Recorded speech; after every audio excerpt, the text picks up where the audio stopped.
আসসালামু আলাইকুম রহমতুল্লাহ। সুপ্রিয় ইসলামে আলোর দর্শক মণ্ডলী, আশা করি আল্লাহর অশেষ রহমতে আপনারা সবাই ভালো আছেন।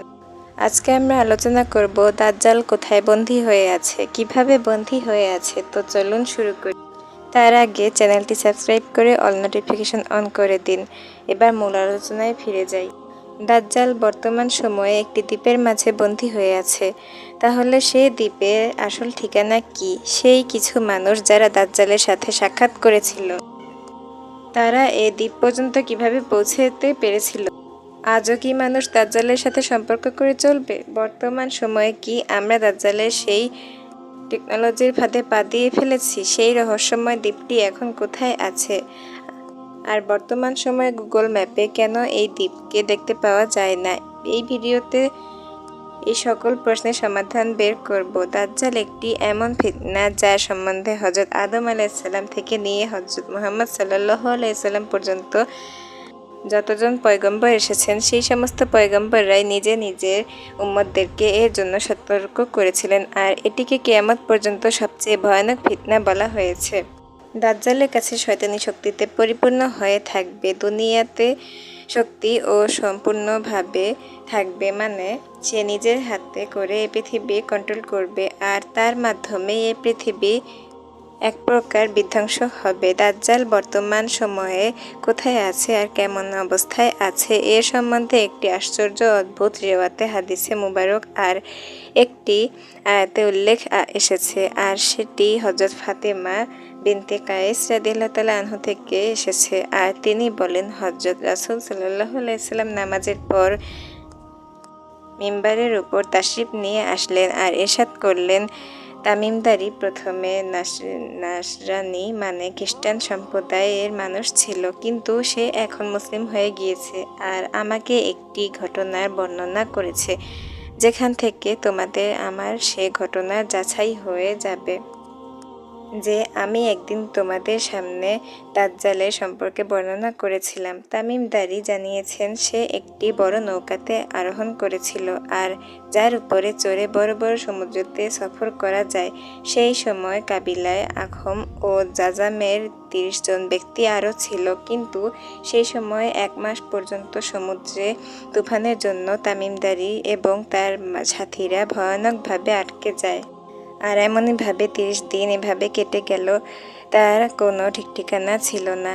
না থাকার মতো প্রায় সর্বশেষ একদিন পূর্ব দিকের দ্বীপের একটি নজর পড়ল, আর যেটিকে দেখে সে ভীষণই খুশি হলো। তারপর তারা ছোট ছোট নৌকাতে চড়ে সেই দ্বীপে নেমে পড়ল। যখন তারা সেই দ্বীপে পৌঁছালো, তখন জন্তুদের রূপ ধারণ করে একটি জিনিস তাদের চোখে পড়ল, আর যার সম্পর্কে সম্পূর্ণ শরীরের লোমে ভর্তি ছিল। মানুষজন তাকে বলল, তুই কি জিনিস? তখন সে বলল, আমি দাজ্জালের দাস, মানে গোয়েন্দা। তোমরা ওই গির্জাতে চলো, যেখানে এক ব্যক্তি আছে, সে তোমাদের জন্য অনেক দিন ধরে অপেক্ষা করছে। তো আমরা তার কথা শুনে সঙ্গে সঙ্গে সেই গির্জাতে উপস্থিত হলাম। সেখানে উপস্থিত হয়ে দেখতে পেলাম একটি ভয়ানক দানব রূপে এক ব্যক্তিকে। আর এর আগে তার মতো এমন দৈত্য প্রকৃতির মানব আমরা আগে আর কখনোই দেখিনি। তার হাত গর্দনের সঙ্গে এবং তার পা হাঁটু থেকে নিয়ে পাতা পর্যন্ত লোহার শিকল দ্বারা খুবই মজবুত করে বাঁধা ছিল। আমি তাকে জিজ্ঞাসা করলাম, তোর সর্বনাশ হোক। সে বলল, এতক্ষণে তোমরা আমাকে নিশ্চয়ই জেনে গিয়েছ। এবার তোমরা বলো, তোমাদের পরিচয় কি? তারা বলল, আমরা আরবের বাসিন্দা, আর আমরা একটি বড় নৌকাতে সফর করছিলাম। সমুদ্রের মধ্যে তুফান আসার কারণে আমরা 1 মাস পর্যন্ত সেখানে আটকে গিয়েছিলাম, আর তারপর আমরা এই দ্বীপে পৌঁছে গিয়েছি। তখন সে বলল, আমাকে এটি বলো, বাইসানের খেজুর গাছগুলোতে ফল ধরেছে কিনা? আমরা বললাম, হ্যাঁ ধরেছে। তখন সে বলল, সেই সময় খুব কাছাকাছি চলে এসেছে যখন সেগুলোতে ফল ধরা বন্ধ করে দেবে। সে বলল, আমাকে তিব্রিয়া সাগরের সম্বন্ধে বলো, সেখানে পানি আছে কিনা? আমরা বললাম, অনেক পানি আছে। সে বলল, ওই জামানা অনেক কাছাকাছি যখন এই সাগরের আর কোনো পানি থাকবে না। তারপর সে জিজ্ঞাসা করল, জুগারে ঝর্ণা সম্বন্ধে বলো, সেখানে পানি আছে কিনা? আর সেই বস্তির লোকেরা সেই পানি দ্বারা কি তাদের কৃষিকাজ করে চলেছে? তখন আমরা বললাম, তার মধ্যে প্রচুর পানি আছে, আর মানুষজন তার পানি দ্বারা খুবই আনন্দের সাথে কৃষিকাজ করে থাকে। তারপর সে বলল, আচ্ছা আমাকে নবী আল উম্মির ব্যাপারে কিছু বলো, তিনি এখন কি করছেন? তখন আমরা বললাম, তিনি মক্কা থেকে হিজরত করে মদিনাতে তাশরিফ নিয়ে গিয়েছেন। সে জিজ্ঞাসা করলো, আচ্ছা আরবের মানুষেরা কি তার সাথে যুদ্ধ করেছে? আমরা বললাম হ্যাঁ। সে আবার জিজ্ঞাসা করলো, এর পরিণতি কি হয়েছে? তখন আমরা বললাম, সে তার সাথীদেরকে নিয়ে পার্শ্ববর্তী এলাকার উপর ভারী হয়ে গিয়েছে, আর মানুষজনও তার বশ্যতা স্বীকার করছে। সে বলল, শুনে রাখো, আরবদের জন্য এটি সবচেয়ে ভালো ছিল যদি তারা তার বশ্যতাকে স্বীকার করে নিত। তাহলে চলো এবার আমি আমার পরিচয় তোমাদেরকে দিচ্ছি। আমি হলাম মাসিহ দাজ্জাল, আর সেই সময় খুবই কাছাকাছি চলে এসেছে যখন আমাকে এখান থেকে বাইরে বের হওয়ার অনুমতি দেওয়া হবে।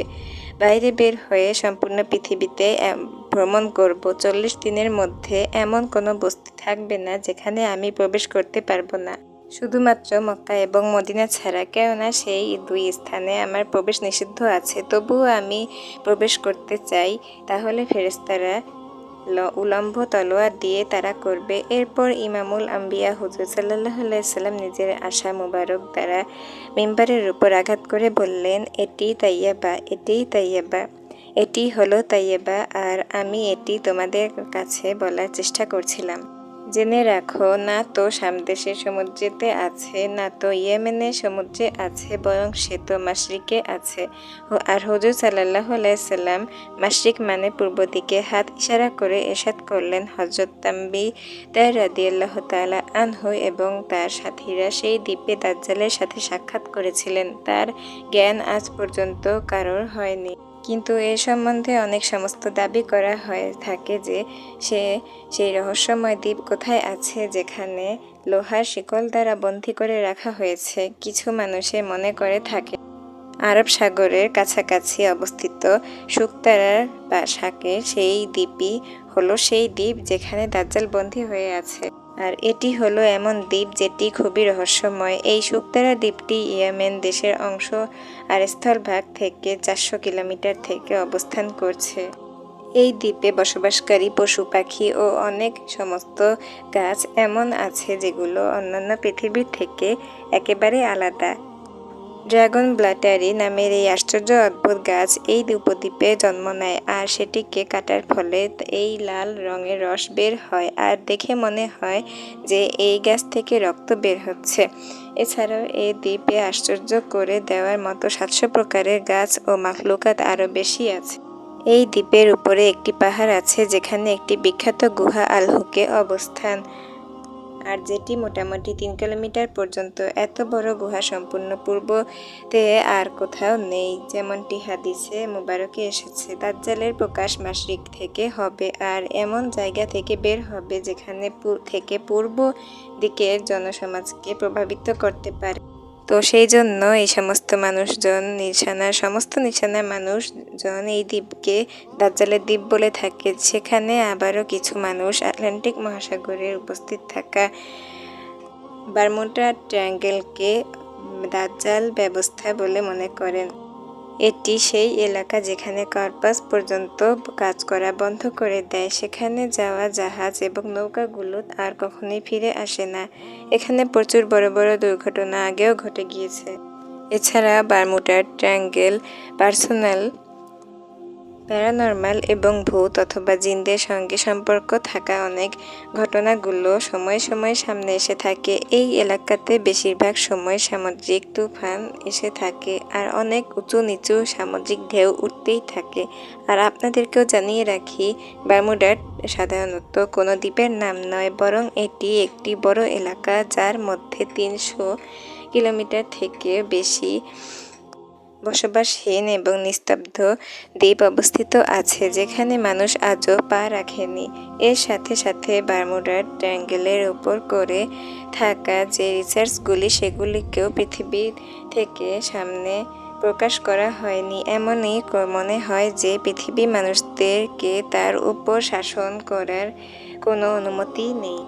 বিখ্যাত মিশরী পর্যবেক্ষক মুহাম্মদ দাউদ ঈসার মতে বারমুডা ট্রায়াঙ্গেলের একটি বড় অংশ দাজ্জালের দ্বারাই প্রভাবিত হয়ে আছে। সেখানে সে খুব ভালো করে নিজের একটি মহলও বানিয়ে রয়েছে।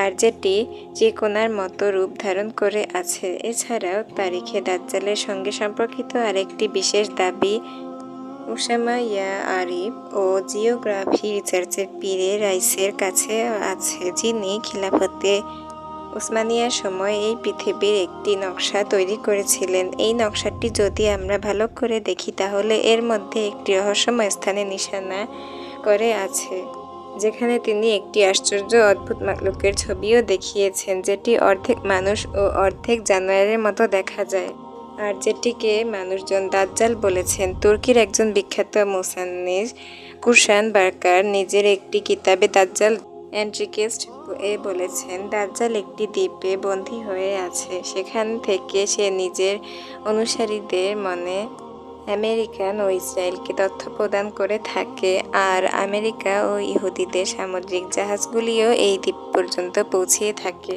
আর গিয়ে দাজ্জালের সাথে সাক্ষাৎ করে থাকে। কিন্তু এই জ্ঞান এতটা গোপন হয়ে থাকে যা আজ পর্যন্ত কেউই জানতে পারেনি যে এই দ্বীপ বর্তমানে কোথায় অবস্থিত আছে। বার্কার নিজেও কিতাবে লিখেছেন যে সেই দ্বীপ বারমুডা ট্রায়াঙ্গেলে অবস্থিত আছে, কেননা সে বারমুডা ট্রায়াঙ্গেলের একটি এমন দ্বীপ অবস্থিত আছে যেখানে অনেক বড় একটি গির্জা পাওয়া যায়, আর সেখানে কোনো কাউকে যাওয়ার অনুমতিও দেওয়া হয়নি। যদি কেউ সেখানে প্রবেশ করতে চায় তাহলে সেখান থেকে সে পুনরায় ফিরে আসতে পারে না। সেজন্য এই দ্বীপ কোনো সাধারণ দ্বীপ নয়, আর এইটি কারণ যে গুগল ম্যাপে এই দ্বীপের কোনো লোকেশন খুঁজে পাওয়া যায় না। এর সাথে সাথে সব কিছু মানুষ এটি দেখারও দাবি করেছেন যে এই দ্বীপে আমেরিকান জাহাজগুলো প্রবেশ করে থাকে। ঈসা দাউদ নিজের কিতাবে লিখেছেন, দাজ্জাল সেই প্রাচীন সময় থেকেই এই জনমানবহীন দ্বীপে বসবাস করত, আর হুজুর সাল্লাল্লাহু আলাইহি সাল্লামের জন্ম পর্যন্ত শিকল দ্বারা বন্দী হয়েছিল। কিন্তু হুজুর সাল্লাল্লাহু আলাইহি সাল্লাম ইন্তেকাল করার পর শিকল ভেঙে যায়, আর যার পর সে স্বাধীন হয়ে যায়। কিন্তু এখনও সে বাইরে বেরিয়ে আসার অনুমতি পায়নি, আর এখন সে বারমুডা ট্রায়াঙ্গেলের কাছাকাছি একটি জনমানবহীন দ্বীপে বসবাস করছে, আর সেখান থেকে নিজের জন্য অনেক শক্তি সঞ্চয় করছে এবং অনুসারীদের মাধ্যমে বেরিয়ে আসার জন্য প্রস্তুতি নিচ্ছে। এই দ্বীপই হলো প্রাথমিকভাবে দাজ্জালের হেডকোয়ার্টার, যেখান থেকে সে তার সমস্ত রকম কার্যক্রম করে থাকে, সমস্ত রকম বন্দোবস্ত করে চলেছে। এবার এই তিনটি দ্বীপের মধ্যে দাজ্জালের আসল দ্বীপ কোনটি তার সঠিক জ্ঞান শুধুমাত্র আল্লাহর কাছে আছে, আর একটি নির্দিষ্ট সময় পর্যন্ত আল্লাহর আদেশে দাজ্জাল সেই দ্বীপ থেকে বেরিয়ে মানুষ অতীতে ফিরে যাবে, আর যা আমাদের জন্য ফিতনা প্রমাণিত একটি প্রমাণ